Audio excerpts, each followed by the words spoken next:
नमस्कार सगळ्यांना. जोडी सासू सुनेच्या या चॅनलवर सगळ्यांचं खूप खूप स्वागत आहे. तर काल आपण बनवले शेंगदाणे, खजूर आणि गुळाचे लाडू रक्त कमी पुरवण्यासाठी. तर आता आपण काय करतो आहे, बीट, आलं आणि लिंबू यांचं मिश्रण करून ना एकत्र त्याचा ज्यूस प्यायला द्यायचा आहे तिला, कारण यानं रक्ताची कमी भरून येते. तर आपण एक बीट घेतलं आहे, थोडंसं आलं घेतलं आणि एक अर्ध्यापेक्षाही कमी लिंबू घेतले. तर आपण आता ते खिसून मस्तपैकी ते मिक्सरमध्ये चांगलं बारीक करून त्याचं वस्त्रगाळ करून ते आपण गाळून घेणार आहे.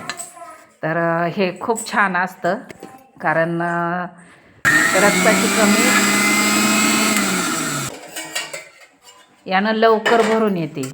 जे लाडू शेंगदाण्यापेक्षा सुद्धा बीट खूप चांगलं असतं आणि आमच्या लहानपणी हेच बीट विकायला न्यायचं आणि उरलेलं मोठं झालेलं आम्ही जनावरांना खायला घालत होतो. पण आज तेच बीट आपल्या दैनंदिन आयुष्यामध्ये आले.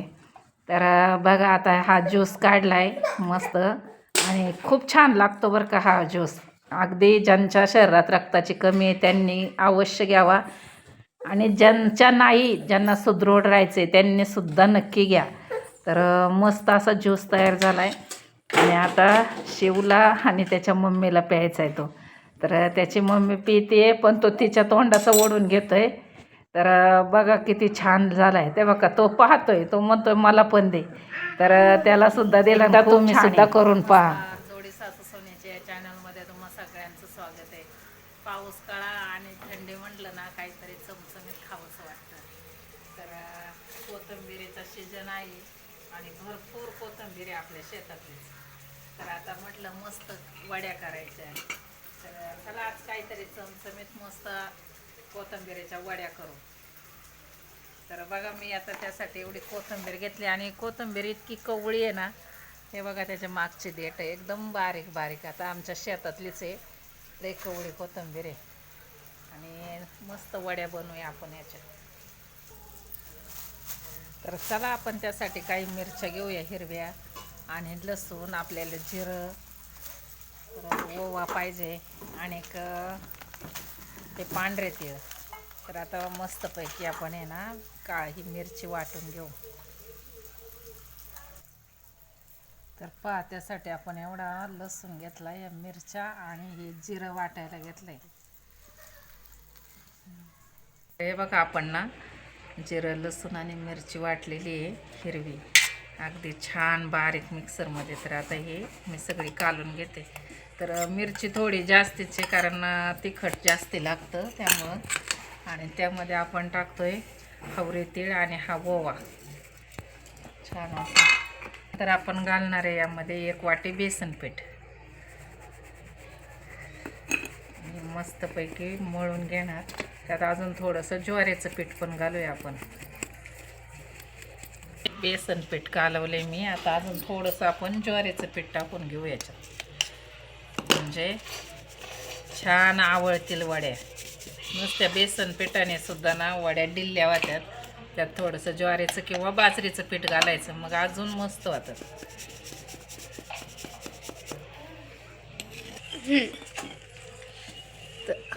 आणि छान मळून घेऊ, चांगलं एकजीव करून घ्यायचं आणि चांगल्या कडक मस्त मध्ये वड्या होणार आपल्या.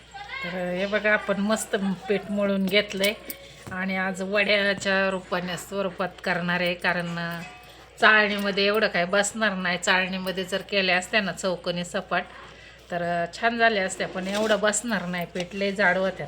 म्हणून आपण ना मस्त अशा जाड जाड वळकुट्या करून अगदी छान उकडून घेऊया. तर हे बघा, आपल्या कशा वड्या झाल्यात आणि अगदी हिरव्या हिरव्या गार मस्त कोथिंबीरीच्या. तर आता आपण ह्या चाळणीमध्ये भरून उकडायला ठेवणार आहेत. तर हे बघा, या चाळणीमध्ये मी या ठेवते आणि मस्त कढईमध्ये पाणी ठेवून अगदी छान उकडून निघतील आता या.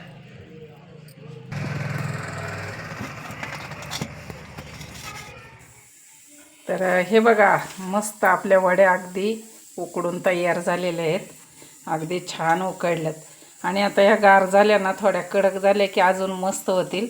तर आपण तोपर्यंत तेल तापवायला ठेवू, म्हणजे आपण तळून घेऊया.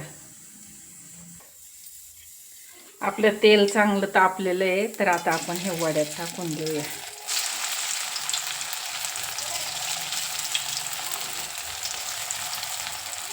मस्त तेल तापलंय आणि छान खरपूस वड्या भाजल्या ना, खूप मस्त लागते.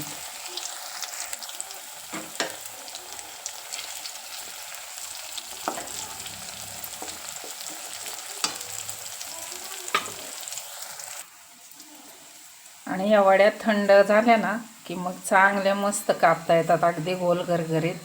तर आपण काही वेळ ह्या थंड करायला ठेवू आणि आता एकच वळकुटेच्या आपण तळणार आहेत. तर हे बघा किती मस्त झाल्यात, चांगले शिजल्यात. त्या जरा थंड झाल्यानंतर तळू. आता तोपर्यंत मी ह्या एका वडीचं तळून घेते. मस्त अशा वड्या झाल्यात बघा आपल्या, अगदी छान.